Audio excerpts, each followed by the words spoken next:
My name is Kelix, and I work a job that most species in the galaxy would consider mind-numbingly boring. I am a diplomatic liaison for the Vrin Collective, which is a fancy way of saying I babysit foreign merchants who dock at Galactic Commerce Station Theta 7. My job involves smiling with all four of my facial flaps, nodding at the right moments, and making sure nobody starts an interstellar incident over a trade dispute involving fungal spores or whatever exotic nonsense is being sold that week. It was a perfectly ordinary rotation cycle when everything went sideways, and by sideways I mean completely, utterly, spectacularly off the rails. I was sitting in my office, sipping on a cup of heated Drell extract and reviewing import manifests, when my communication console lit up like a supernova. The face of Station Commander Vorish appeared on the screen. And let me tell you, Vorish only calls me directly when something has gone horribly wrong or is about to go horribly wrong. There is no in-between with that man. Kelix, he said, his mandibles clicking in what I had learned to recognize as extreme irritation. We have a situation in docking bay. Oh good. A situation. 'Cause those always end well. What kind of situation, Commander? I asked, setting down my cup with the resigned patience of someone who knows their day is about to get significantly worse. The Kragthor kind, Vorish replied, and my stomach, all three chambers of it, dropped simultaneously. The Kragthor are pirates, not the charming, roguish, steal your cargo and wink kind of pirates you see in entertainment hollows. No, these are the break your limbs first and ask questions never kind of pirates. They are bipedal reptilians with the temperament of a plasma reactor about to overload and the moral compass of a black hole. In short, they are bad news wrapped in worse news and deep-fried in terrible news. How many hostages? I asked, already pulling up the base schematics on my secondary screen. 17. Mixed species. Crew from a Delpharian cargo vessel that was mid-resupply, Vorish said, his voice tight. They breached through a maintenance corridor we did not even know was compromised. Station security is attempting negotiations, but the Kragthor are demanding a ransom of 200,000 credits plus a fueled ship, plus safe passage out of collective space. I whistled, a sound that came out as more of a hiss through my respiratory slits. That is a steep price. It gets better, Vorish continued, and I could hear the sarcasm dripping from his words like acid. They have given us 4 standard hours to comply, or they start executing hostages one by one. Our negotiator has been talking to their leader for the past 20 minutes, and I do believe the pirate is actually getting more angry with each passing moment, so that is going well. I pulled up the live security feed from Docking Bay 12, and sure enough, there was our negotiator, a well-meaning Palanthi named Drexel, trying his absolute best to reason with a Kragthor who looked like he wanted to bite someone's head off. Literally, the Kragthor was pacing back and forth, his clawed feet scraping against the deck plating, while his crew of 6 or 7 other pirates kept their weapons trained on a huddled group of terrified hostages. This was bad. This was very, very bad. Commander, what do you need from me? I asked, though I already suspected I was not going to like the answer. We have another complication, Vorish said, and I wanted to scream. Of course there was another complication. Why would there not be another complication? A human merchant vessel just requested permission to dock at Bay 14, that is 2 sections over from our current crisis. Humans. Oh wonderful, just what we needed. Now, I should probably explain something about humans for context. They are a relatively new species to the galactic community, having achieved faster-than-light travel only about 30 cycles ago. In that time they have made quite the impression on the rest of the galaxy, and by impression I mean they have confused absolutely everyone. Humans are weird. There is no polite way to say it. They come from a planet called Earth, which according to every environmental scan ever conducted, should not be able to support life. Too much oxygen, too much water, violent weather patterns, tectonic instability, and predators that would give most species nightmares. And yet, humans not only survive there, they thrive. They have turned their death world into a paradise, or at least their version of paradise. But here is the thing about humans that every species in the galaxy has noticed. They talk. A lot. They are chatty, friendly, almost aggressively social. They want to know about your day, your family, your culture, your dietary restrictions. They smile constantly, showing their flat little teeth in what they insist is a friendly gesture but which most species find mildly disturbing. They laugh at things that are not funny. They make jokes during serious negotiations. They are, in the opinion of most galactic citizens, harmless, soft and far too trusting for their own good. The general consensus is that humans are nice but not particularly impressive.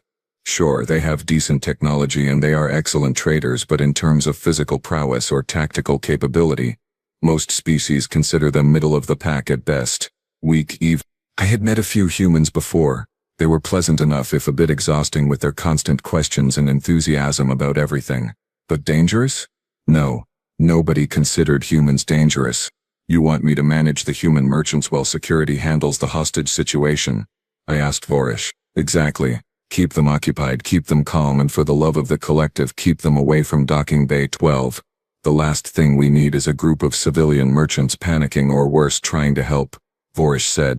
I nodded, though he could not see it. Understood, Commander. I will handle it. Good. Their ship is called the Stellar Maven. Captain's name is Rebecca Torres. Standard merchant crew. 4 additional members. Keep them busy for a few hours while we sort this mess out. The communication ended, and I sat back in my chair, rubbing my temples with 2 of my 6 fingers. A hostage situation with Kragthor pirates and babysitting duties for human merchants. What a fantastic day this was turning out to be. I grabbed my datapad, straightened my diplomatic robes, and headed toward docking bay 4. As I walked through the gleaming corridors of Theta 7, I passed dozens of species going about their business, completely unaware that 2 sections over, 17 beings were being held at gunpoint by some of the most ruthless pirates in the sector. When I arrived at Bay 14, the human ship was just completing its docking sequence. The Stellar Maven was a mid-sized cargo vessel, nothing fancy, with scorch marks along its hull that suggested it had seen some action in asteroid fields or perhaps some rough atmospheric entries. Practical, functional, very human. The airlock hissed open and out stepped Captain Rebecca Torres. She was tall for a human, close to 2 meters, with dark hair pulled back in what I would later learn was called a ponytail. She wore a practical flight suit with various pockets and tools hanging from her belt. Her eyes, a striking shade of brown, scanned the docking bay with what seemed like casual curiosity, and then she smiled at me. That smile, flat teeth, wide and friendly, completely disarming. You must be my welcoming committee, she said, extending her hand in the human gesture of greeting. Captain Rebecca Torres. Call me Becca. You are. I pressed my palm against hers, mimicking the handshake I had learned from previous human encounters. Killix. Diplomatic Liaison. Welcome to Galactic Commerce Station Theta 7. Captain Torres. Becca, please. Captain makes me sound old, she said with a laugh, and I heard her crew members chuckling behind her as they emerged from the ship. This is my crew: Miguel, Kenji, Aisha, and Park. They each nodded or waved. All smiles, all friendly. So very, very human. I hope your stay here is pleasant and profitable, I said, launching into my standard welcoming speech. If you need anything at all, please do not hesitate to ask. I am here to assist with any questions or concerns you might have. Actually, Becca said, tilting her head slightly. Is everything okay? We picked up some chatter on approach. Something about a security situation. My facial flaps twitched. Of course they had heard. Humans and their curiosity. A minor issue. Nothing to concern yourself with, I said smoothly, gesturing for them to follow me away from Bay 14. Station security is handling it. Now let me show you to the merchant quarter where you can set up your trade displays. But as I led them down the corridor, I noticed something that made my skin prickle. Captain Torres was still smiling, still chatting pleasantly with her crew, but her eyes were not casual anymore. They were scanning every corridor junction, every security camera, every emergency panel we passed, and for just a moment, I felt something I had never felt around humans before. Unease. I led Captain Torres and her crew through the main concourse of Theta 7, pointing out various amenities and trade centers along the way, all while carefully steering them in the opposite direction of docking bay. My plan was simple: keep them occupied, keep them talking, and keep them as far away from the hostage crisis as possible. Except, humans have this irritating habit of not following plans. So Killix, Becca said, walking beside me with her hands casually shoved into her pockets. This security situation you mentioned, what exactly is going on? I felt my facial flaps twitch again. As I said, Captain, it is nothing that concerns civilian merchants. Station security has everything under control. Uh-huh, she replied, and there was something about the way she said it that made me think she did not believe me even slightly. It's just, we heard something about Kragthor pirates on the comms. That's pretty serious, right? How did she know it was Kragthor? I had not mentioned that. The station-wide communications should not have broadcast that level of detail. Where exactly did you hear that? I asked, trying to keep my voice level. Miguel, one of her crew members, a stocky man with graying hair at his temples, shrugged. We monitor a lot of frequencies. Old habit from running cargo in less than safe sectors. You pick up information, less than safe sectors. Of course, humans had this tendency to go places where most species would refuse to travel. They called it good business opportunities. Everyone else called it suicidal. The Kragthor are indeed involved, but as I have said, station security is negotiating, I explained, hoping that would be the end of it. These situations typically resolve themselves peacefully once terms are agreed upon. Huh, Becca said, and that single syllable carried more skepticism than a full paragraph from most species. How many hostages? I should not have answered. Every diplomatic training protocol told me not to answer, but there was something about the directness of her question that made me respond before I could stop myself. 17, I said. And how long has this been going on? Aisha asked. She was a tall woman with dark skin and observant eyes that seemed to catalog everything around us. Approximately 45 minutes, I replied, then immediately regretted providing even that much information. Kenji, a shorter man with quick movements and quicker eyes, whistled softly. Kragthor don't usually have much patience. Station security better work fast. They are experienced professionals, I said firmly, trying to reassert control of this conversation. Now, shall we proceed to the merchant registration office? You will need to file your cargo manifests and trading permits before you can begin commerce. Absolutely, Becca said with that same pleasant smile. But first, would it be possible to get access to the station schematics? Just the public areas, of course. Safety protocols, you know, in case there's an emergency. We like to know where all the exits are. I stopped walking. That was not a normal request. Merchants did not typically ask for station schematics, especially not within 5 minutes of arriving. That is an unusual request, Captain, I said carefully. Is it? She tilted her head, still smiling. I guess it's a human thing.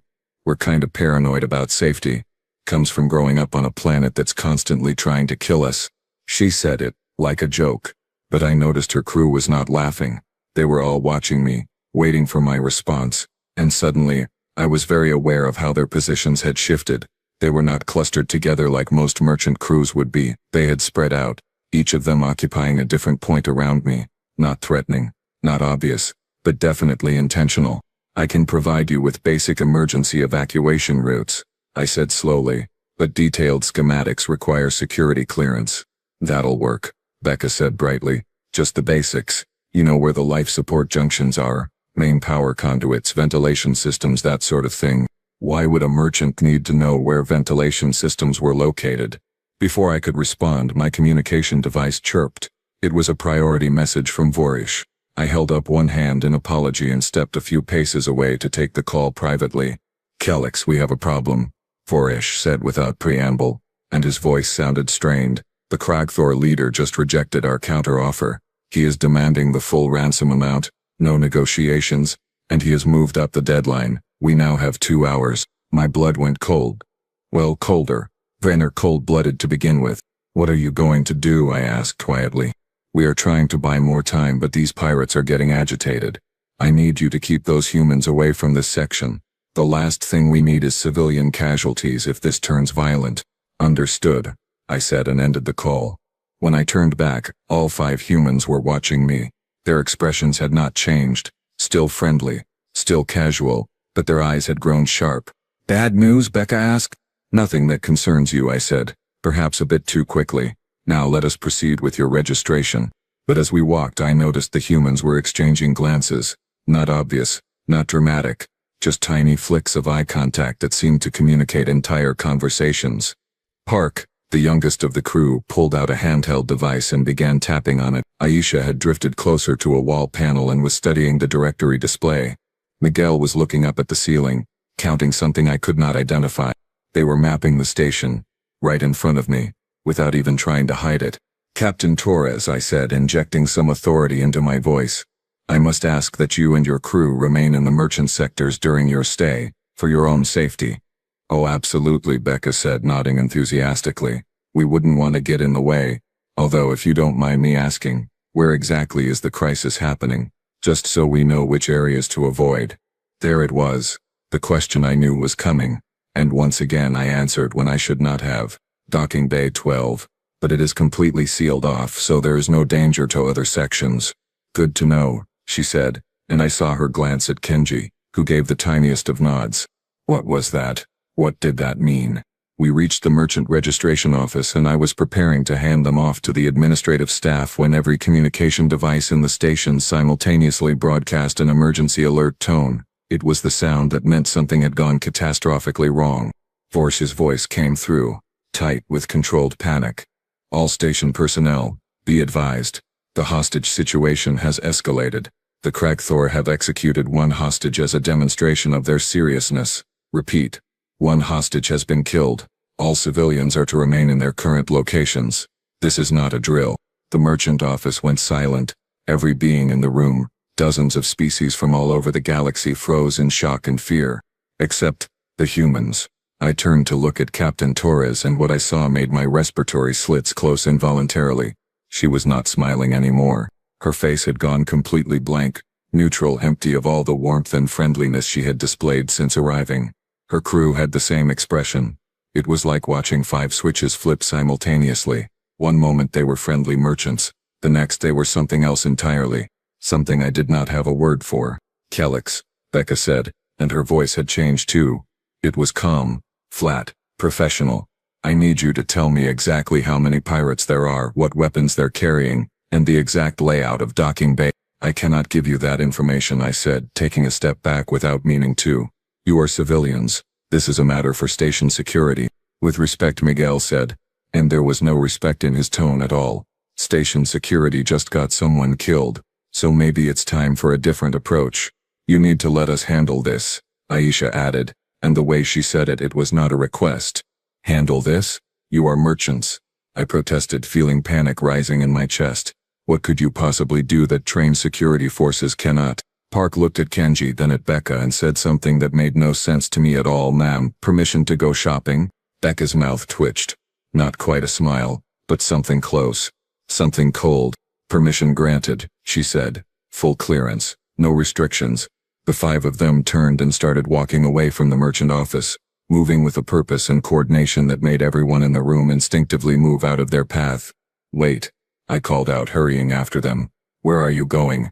You cannot involve yourselves in this. We're not involving ourselves, Becca called back over her shoulder. We're just going to secure our ship, you know, make sure it's safe, like responsible merchants. That was a lie. That was absolutely a lie. Everything about their body language, their tone, their coordinated movement screamed that they were not going back to their ship. Captain Torres, I am ordering you to stand down, I shouted, which was a mistake, because I had no authority to order humans to do anything, and we both knew it. She stopped and turned, and when her eyes met mine, I felt that unease from earlier transform into something much stronger. Fear. Kelix, she said quietly. I'm going to give you some advice. Go back to your office, file whatever reports you need to file, and let us handle this. Trust me, you don't want to see what comes next. Why? I asked, my voice barely above a whisper. What are you going to do? She did not answer. She just turned and kept walking, her crew falling into formation around her like they had done this 1,000 times before. And as I stood there in that corridor watching 5 human merchants stride toward a hostage crisis like they owned the station, I realized something that sent ice through my veins. They were not walking like merchants at all. They were walking like hunters. I should have stopped them. I should have called station security. I should have done literally anything other than stand there like a frozen statue while 5 human merchants walked off to do who knows what in the middle of a hostage crisis. But I did not, because some primitive part of my brain, the part that still remembered when my species were prey animals on our homeworld, told me very clearly to let the predators go about their business. I returned to my office in a daze, trying to convince myself that the humans would simply secure their ship like they said and stay out of trouble. That lasted approximately 7 minutes before my communication console exploded with alerts. Kelix, Voresh's voice crackled through, and he sounded significantly more panicked than before. We have lost contact with the pirates. I sat up straight, my facial flaps extending fully in alarm. What do you mean, lost contact? I mean they are not responding to hails. The video feed from inside the bay went dark, and half the sensors in that section just stopped working. Vorish was practically shouting now, which was extremely uncharacteristic for him. What is happening over there? I do not know, Commander, I said, which was technically true. I had suspicions, terrible suspicions, but no actual knowledge. The last thing we heard was the Kragthor leader shouting something about systems failing and then nothing. Complete communications blackout. Get down there and find out what is going on. Oh good. Go investigate the hostage situation that had suddenly gone silent. That sounded like a wonderful idea that definitely would not result in my untimely death. I grabbed my datapad and headed back toward the docking bay section, my legs feeling significantly less stable than they had an hour ago. As I walked, I kept trying to raise Captain Torres on her communication badge, but I received no response. Either she had turned it off, or something had happened to her. I really hoped it was the former. When I reached Bay 14 where the Stellar Maven was docked, I found the airlock open and the ship completely empty. Not just empty of people, but empty in a way that suggested they had taken equipment with them. The cargo bay doors were unsealed and several storage lockers that had been closed when they arrived were now open and cleaned out. What had they taken? And more importantly, where had they gone? I activated the station's security feed on my datapad, scanning through camera angles around Bay 14. Nothing. The humans did not appear on any of the feeds. It was like they had simply vanished into thin air. Except, that was not quite true. When I scrubbed back through the footage, I caught a single frame, just one, showing Park slipping into a maintenance access hatch that led to the ventilation system. Then the camera in that corridor experienced what the system logged as a brief malfunction, and when it came back online there was no one there. A malfunction. Right. How convenient. I stood in that empty corridor, listening. And that is when I heard it. A sound that did not belong on a space station. A soft scraping. Like something moving through the air ducts above my head. Then silence. Then another scrape. Further away. Moving in the direction of docking bay 12. My communication device chirped. It was station security. Liaison Kellex. We are receiving strange reports from the perimeter around Bay 12. Multiple sensor glitches, personnel reporting movement in restricted areas, but when they investigate there is nothing there. Define movement, I said. My mouth suddenly very dry. Thermal signatures, air pressure changes, that sort of thing. But it is inconsistent. Probably just system errors from whatever the pirates did to knock out communications. Probably. Sure. System errors. That explanation made me feel so much better. I was about to respond when a sound came through the security channel that made every survival instinct I possessed scream in terror. It was a Kragthor pirate and he was screaming. Not shouting, not yelling orders, but genuinely screaming in fear and pain. Then the channel went dead. What was that? I demanded. What just happened? Unknown. The security officer replied, her voice shaking. That transmission came from inside Bay 12, but we cannot get a visual. All cameras in that section are offline. Another scream, this time from a different pirate, came through a different channel. This one was cut off mid-sound, like someone had flipped a switch. Then silence. Heavy, oppressive silence. Commander Vorish, I said into my communicator. I think the humans are involved in this. What? How? They are merchants. Vorish replied, but I could hear the uncertainty in his voice. I am not certain they are just merchants, I said carefully. I am going to try to locate them. Be careful, Kellex. We have no idea what is happening in there. That was the understatement of the cycle. I moved through the corridors toward Bay 12, following the route the humans would have had to take if they used the maintenance tunnels. The station felt different now, quieter, like something was moving through it that did not want to be noticed. I passed several security officers who looked just as confused and nervous as I felt. Then I saw him, Park, the youngest member of Captain Torres's crew. He was standing casually near a service junction, examining a datapad like he was checking inventory or something equally mundane. I approached him quickly, relief flooding through me. Finally, someone who could explain what was happening. Park, I called out. Where is Captain Torres? Where is the rest of your crew? He looked up at me and smiled. That friendly, harmless human smile. Oh hey, Kellex. They are out grocery shopping. I stared at him. Grocery shopping? In the middle of a hostage crisis? While pirates are screaming over the security channels. Yup, he said cheerfully, going back to his datapad. Should not take long. They are pretty good at shopping. What are you doing here? I demanded, my patience wearing dangerously thin. Me?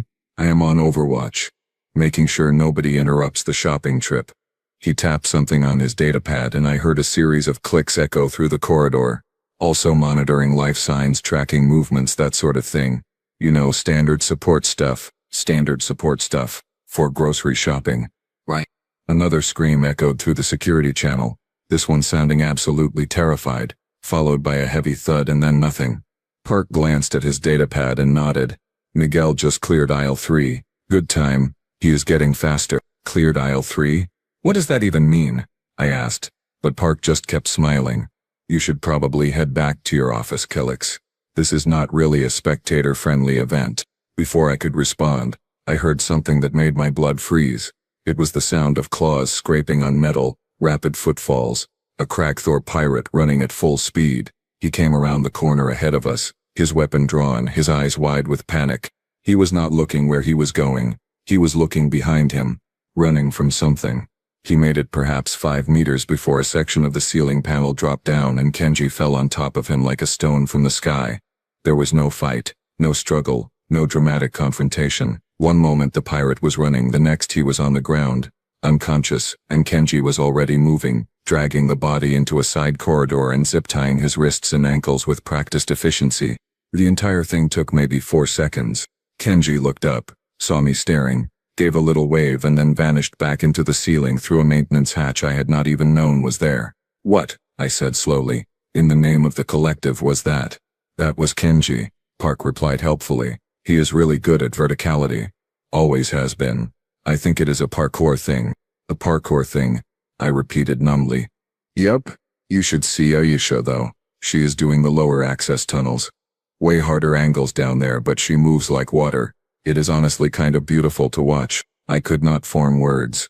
My brain had simply stopped processing reality in any meaningful way. The security channel crackled to life again. This is Perimeter Team 7. We just found 3 unconscious Kragthor in a storage closet. They are tied up and gagged. How did they even get in there? The door was locked from the outside. Park checked his datapad. Oh, that was Becca. She wanted to thin out the numbers before going for the hostage room. Smart, really. Fewer complications that way. She is taking out armed pirates, I said slowly, and putting them in storage closets. Well, yeah, you cannot just leave unconscious people lying around. That is a tripping hazard. A tripping hazard. We had armed pirates being systematically neutralized by human merchants, and this human was concerned about tripping hazards. Another voice came through the security channel. Commander Vorish, we have movement in the ventilation system above Bay 12. Something big. That will be Miguel, Park said conversationally. He is the breacher. Once Becca gives the signal, he will drop in through the roof access and handle the leader. Guy is built like a tank. You do not want to be on the receiving end when Miguel decides to get physical. How are they doing this? I whispered. No weapons discharged, no alarms triggered, nothing. They are moving through the station like ghosts. Park finally looked up from his datapad and his expression was serious for the first time since I had met him. Kellex, we are not ghosts, we are humans, and humans have been hunting things for a very, very long time. We are just really, really good at it. But you are merchants. I protested weakly. Yeah, Park said with a shrug. We are merchants who came from a species of apex predators. Those two things are not mutually exclusive. On Earth you can be anything you want and still know how to hunt. It is just part of being human. The security channel erupted with confused chatter. More pirates found unconscious in impossible locations. Weapons confiscated. Hostages reported hearing movement but seeing nothing. The Kragthor leader screaming orders that no one was responding to because his entire crew had been systematically eliminated without a single shot being fired. And through it all, 5 human merchants moved through Galactic Commerce Station Theta 7 like the apex predators they apparently were, hunting with a patience and precision that most military forces would envy. I looked at Park, who had gone back to monitoring his datapad with that same friendly smile. Grocery shopping, I said flatly. Grocery shopping, he confirmed cheerfully. I decided right then that I never ever wanted to go grocery shopping with humans. The main ventilation grate in the corridor exploded outward with a metallic screech, and Captain Rebecca Torres emerged, followed by a stream of confused, terrified but very much alive hostages. She dropped to the deck with barely a sound, then turned to help the hostages down one by one, speaking to them in calm, reassuring tones. You are okay now. Just breathe. Station medical is on the way. You are safe. Behind them. Aisha appeared from a side access tunnel, guiding 3 more hostages. Miguel dropped from a ceiling hatch with the last 2. Kenji materialized from somewhere I could not even identify, because apparently humans could teleport now and I would just have to accept that. Within 60 seconds all 17 hostages were accounted for, shaken but unharmed. 0 casualties. Except for Pirate Consciousness, which had taken a severe beating. Station security arrived moments later, weapons drawn. Looking absolutely baffled at the scene before them, Commander Vorish pushed through the crowd, his mandibles clicking rapidly as he took in the rescued hostages, the calm humans, and the complete absence of chaos. "Where are the pirates?" he demanded. "Secured in various locations throughout the section," Becca replied, pulling off a pair of thin tactical gloves I had not noticed she was wearing. 7 in total, all alive, all restrained, all ready for you to collect. Park has the coordinates on his data pad. Park stepped forward and handed his device to a stunned security officer. "Locations are marked. Oh, and you will want to check storage closet 12C first. Those 3 have been down the longest, and you should probably make sure they are still breathing okay." Vorish looked at me. I looked at the humans. The humans looked completely unbothered, like they had just finished a light afternoon stroll rather than a surgical strike against armed hostiles in a confined space. "How?" Vorish said, and his voice was barely controlled. "Did you do this?" We had 40 security personnel on standby, tactical teams ready to breach, negotiators working on a peaceful solution, and you 5 just walked in and ended it in under 20 minutes. 18 minutes actually, Miguel corrected helpfully. We had to wait for the life support cycle to mask our entry sounds.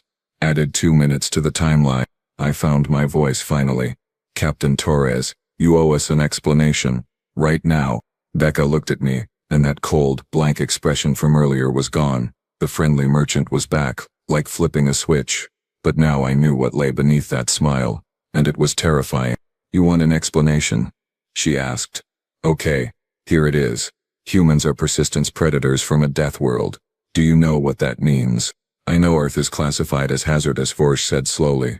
"Hazardous is putting it mildly," Kenji said with a laugh. "Our planet has been trying to kill us since before we developed opposable thumbs.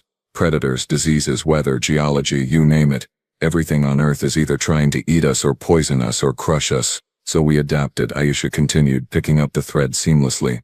"We became endurance hunters. We cannot outrun most prey, cannot overpower most predators, so we learn to outlast them. We track, we wait, we adapt, and we never ever give up." "But that is hunting animals," I protested.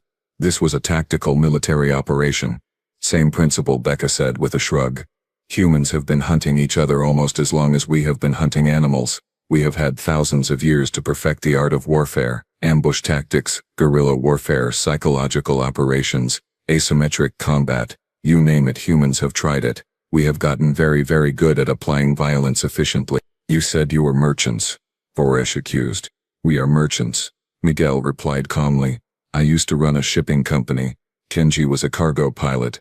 Aisha worked in logistics. Park is our communications specialist, and Becca was a freight coordinator. Before that though," Becca said, and her smile had an edge to it now, "I was military, Marine Corps, Force Reconnaissance. Miguel was Army Rangers, Kenji flew combat missions. Aisha was intelligence, Park was Navy, Special Warfare Communications." The pieces clicked into place in my mind with horrible clarity. "The questions," I whispered. "When you arrived you were asking about the pirates, the station layout, the security response." "Reconnaissance," Becca confirmed. "Basic intelligence gathering.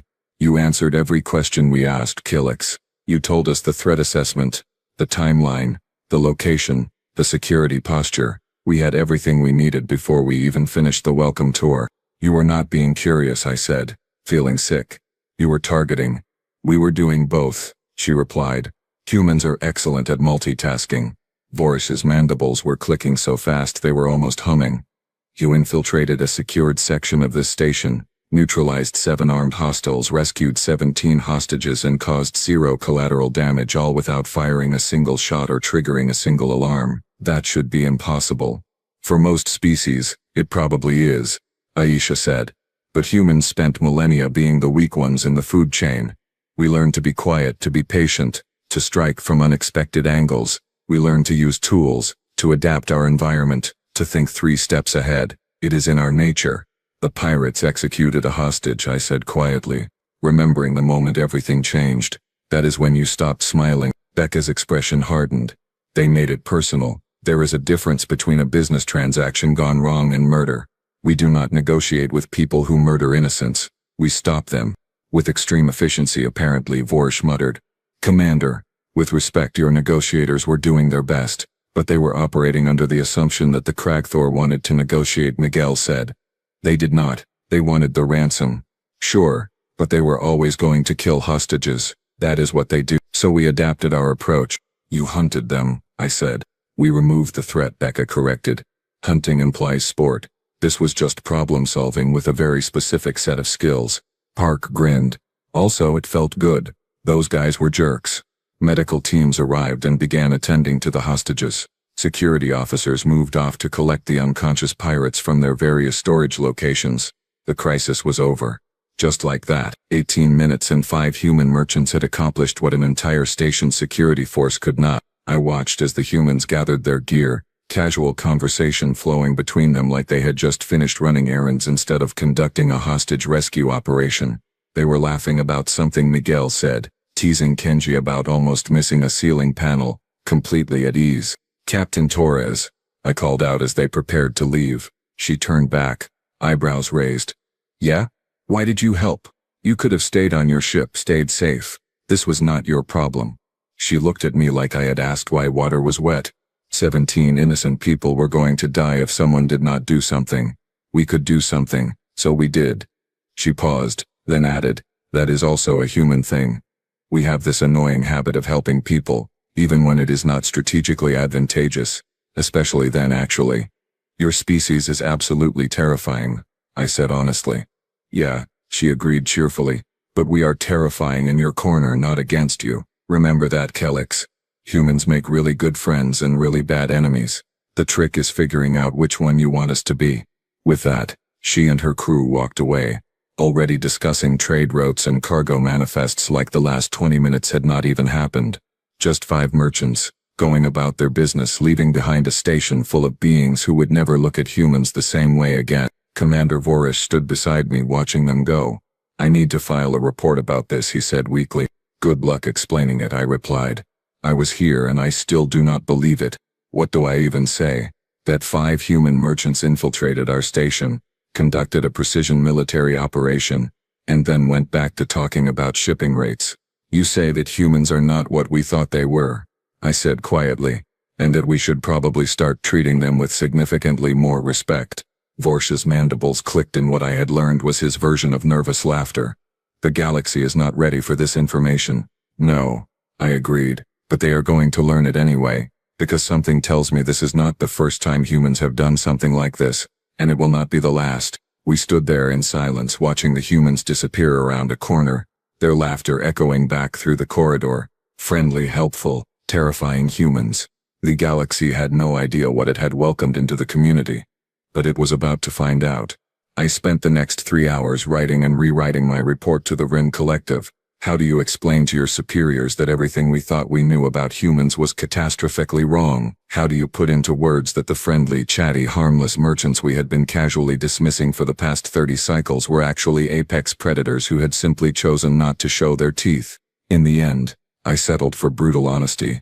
Humans are not weak. They are patient. They are not harmless. They are selective about when they apply harm. They are not naive. They are collecting information while we assume they are simply being friendly. The galaxy has fundamentally misunderstood this species, and we need to correct that error immediately before someone makes the fatal mistake of threatening them. The response from the collective came back within hours, which never happens. Apparently my report caused quite the stir. Within a day, warnings were being distributed through diplomatic channels across the galaxy. New protocols were established for human contact. Nothing restrictive, nothing that would insult them, but guidelines that essentially boiled down to, be polite, be honest, and for the love of all that is sacred, do not threaten them or anyone they have decided to protect. The Kragthor pirates, once they regained consciousness, were interviewed by station security. Every single one of them refused to discuss what happened. They just stared at the walls with wide eyes and asked when they would be transferred off the station, away from the humans. The hostages recovered physically within days, but several of them filed requests to meet Captain Torres and her crew before they departed. They wanted to thank the humans personally. I attended one of these meetings, watching as Becca and her team smiled and laughed, and accepted gratitude with humble words like anyone would have done the same, which we all knew was a lie. No one else would have done the same. No one else could. As the Stellar Maven prepared to depart Theta 7, I went to the docking bay to see them off. Becca was running through her pre-flight checklist when I approached. "Captain Torres," I said, "I wanted to thank you for what you did." She looked up and smiled, that same warm, friendly smile I had seen when she first arrived. "Just doing what felt right, Killix. No thanks necessary." "I also wanted to apologize," I continued. "We underestimated your species, badly." "Most people do," she said with a laugh. "We do not take it personally. It is actually kind of useful, being underestimated. People tell us things they would not tell someone they considered a threat." There it was again, that casual admission that humans were always collecting information, even when they seemed like they were just making friendly conversation. "The galaxy is going to see humans differently now," I said. "Maybe," Becca replied, sealing a cargo panel. "Or maybe they will just think this was a one-time thing. Either way, we will keep being merchants, keep trading, keep making friends. That is what we do. The other stuff, that is only for emergencies." "I hope there are no more emergencies then," I said. "You and me both," she agreed. Then she paused and looked at me seriously. "Killix, can I give you one more piece of advice? Human to Vren, please. We are most dangerous when we are being polite. If a human stops smiling, stops being friendly, stops making jokes, that is when you should worry.